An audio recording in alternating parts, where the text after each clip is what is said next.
Hello everyone, welcome back. आज हम लोग बात करेंगे एक डिफरेंस के बारे में। अब ये डिफरेंस किसी दो चीज के बीच में नहीं है, तीन चीजों के बीच में। अगर आप लोग लॉ की पढ़ाई कर रहे हो या फिर नहीं भी कर रहे हो तो भी ये इंपॉर्टेंट इन्फॉर्मेशन आपसे मिस नहीं होनी चाहिए। वीडियो के लास्ट तक जरूर बने रहना ताकि आपको पता चल सके इन तीनों चीजों में क्या क्या डिफरेंसेस हैं और इनकी सजाएं कैसे कैसे अलग हैं, क्योंकि इनकी सजाओं में बहुत ज्यादा अंतर हो जाता है। इस कारण से भी ये तीनों चीजें बहुत ज्यादा डिफरेंट हैं। तो वीडियो में आगे बढ़ते हैं, तो चलिए शुरू करते हैं हमारा आज का वीडियो।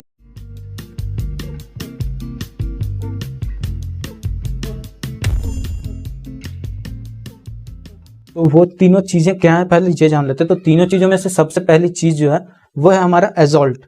एजॉल्ट यानी कि हमला। दूसरी जो चीज है उसे कहते हैं एफरे यानी कि कलह या फिर झगड़ा। और तीसरा जो चीज है उसे कहते हैं राइट यानी कि दंगा। अब इन तीनों चीजों में देखो, लोग गुस्सा हो जाते हैं, लड़ झगड़ पड़ते हैं, एक दूसरे को मारने पे उतारू हो जाते हैं और बहुत ज्यादा नुकसान कर देते हैं अपने इन्वायरमेंट को भी। बट इन तीनों चीजों में कैसे हमारा लॉ डिफरेंस निकाल पाता है उसको देखेंगे हम लोग इस वीडियो में। तो सबसे पहले इनके कमीशन की बात कर लेते हैं। तो ये कमिट कहाँ पे हो रहे हैं उससे भी डिफरेंस पता चल जाएगा, क्योंकि जो आपका एजॉल्ट है वो केवल और केवल प्राइवेट प्रॉपर्टी के अंदर हो सकता है, मतलब वो प्राइवेट स्पेस में भी हो सकता है एजॉल्ट। एफरे जो है वो होने के लिए आपका प्राइवेट स्पेस जरूरी नहीं है, एफरे आपका पब्लिक प्लेस पे होगा। और जो आपका राइट है ये प्राइवेट प्रॉपर्टी में भी हो सकता है या फिर आपका पब्लिक प्लेस में भी हो सकता है। अब आपका जो एजॉल्ट है उसके लिए देखते हैं कितने लोगों की जरूरत होती है, क्योंकि एजॉल्ट एक क्राइम है और एजॉल्ट क्राइम को कमिट करने के लिए लोगों की तो जरूरत होगी। सिमिलरली आपके राइट में भी लोगों की जरूरत है और एफरे में भी। बट कितने लोग ऐसा काम करते हैं, एक दूसरे को मारने पे उतारू हो जाते हैं, तो क्या चीजें होती हैं उसे समझ लेते हैं हम लोग। एजॉल्ट में आपका मिनिमम 1 पर्सन होना ही चाहिए, क्योंकि अगर कोई इंसान होगा ही नहीं तो हमला कौन करेगा? Mister India. दूसरा आपका आ जाता है एफरे। एफरे में 2 और मोर पीपल होने चाहिए, मतलब 2 या उससे ज्यादा लोग, क्योंकि हमला हो रहा है तो उसमें 2 या उससे ज्यादा लोग होने चाहिए जो कि हमला कर रहे हैं। उसके बाद फिर आपका नेक्स्ट आ जाता है राइट। राइट में आपका क्या होता है कि 5 या 5 से अधिक लोग होने चाहिए। अगर 5 या उससे कम लोग हैं तो वो फिर राइट की श्रेणी में नहीं जाएगा। अब हम लोग देख लेते हैं कि कॉमन ऑब्जेक्ट मतलब कि मकसद क्या है उस चीज के होने का, उस राइट के होने का, उस एफरे के होने का या फिर उस एजॉल्ट के होने का, वो क्या होना चाहिए। तो कॉमन ऑब्जेक्ट सिमिलर नहीं भी हो तो चलेगा एफरे में, कॉमन ऑब्जेक्ट सिमिलर नहीं भी हो तो चलेगा एजॉल्ट में। बट कॉमन ऑब्जेक्ट जो है वो सिमिलर ही होना चाहिए अगर वहां पे राइट का केस है। अब एजॉल्ट जो है वो किसके खिलाफ होता है, मतलब अगेंस्ट हुम इट इज कमिटेड।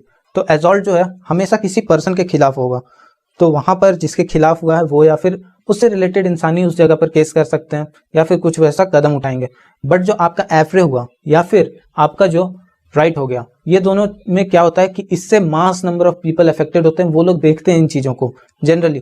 तो वहां पर क्या होगा कि ये सब पब्लिक पीस के अंडर जाएगा, मतलब ये सब पब्लिक पीस को अफेक्ट कर रहे हैं। अब प्लानिंग की कितनी जरूरत है इन क्राइम्स को कमिट करने में वो देख लेते हैं। तो जनरली एफरे जो हो गया या फिर एजॉल्ट जो हो गया उसमें आपकी जो प्लानिंग होती है या फिर प्री मीडिएशन होती है वो नेसेसरी नहीं है। बट जहां राइट के केसेस होते हैं वहां पे जनरली प्री मीडिएशन जरूर होता है।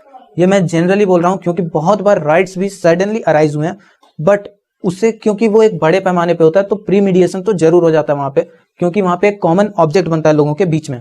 अब देख लेते हैं हमारा आईपीसी इसमें क्या क्या सजाएं देता है।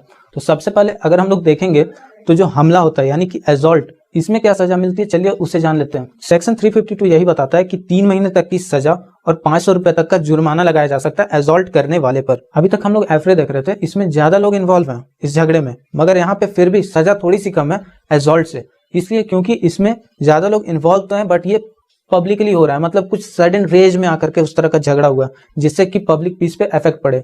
तो इसमें जो सजा होती है वो मैक्सिमम 1 मंथ की इम्प्रिजनमेंट प्लस 100 रुपीज की फाइन तक जाती है। अब राइट में देख लेते हैं कि उसमें क्या पनिशमेंट होती है, क्योंकि राइट्स जहां पर भी होते हैं, दंगे जहां पर होते हैं वहां पर बहुत ज्यादा डिस्ट्रक्शन हो जाती है। तो चलिए देखते हैं उसमें क्या सजा सुनाई गई है आईपीसी के अंडर में। अब राइट के लिए आईपीसी का सेक्शन 147 अगर हम लोग देखें तो उसमें बताया गया कि 2 साल तक की सजा या फिर फाइन या फिर दोनों इम्पोज किए जा सकते हैं उन पर जो कि राइट्स में इन्वॉल्व हैं। तो ये सारे सजाएं जो मैंने बताई ये ऑर्डिनरी सिचुएशंस में ऐसे ही दी जाती हैं। होप आपको ये डिफरेंस समझ में आ गया होगा कि राइट, एफरे और एजॉल्ट के बीच में क्या क्या डिफरेंस है, इनमें सजाएं किस तरह से दी जाती हैं, कौन कौन सी अलग अलग सजाएं हैं। तो मिलते हैं हमारे अगले वीडियो में, तब तक के लिए थैंक यू।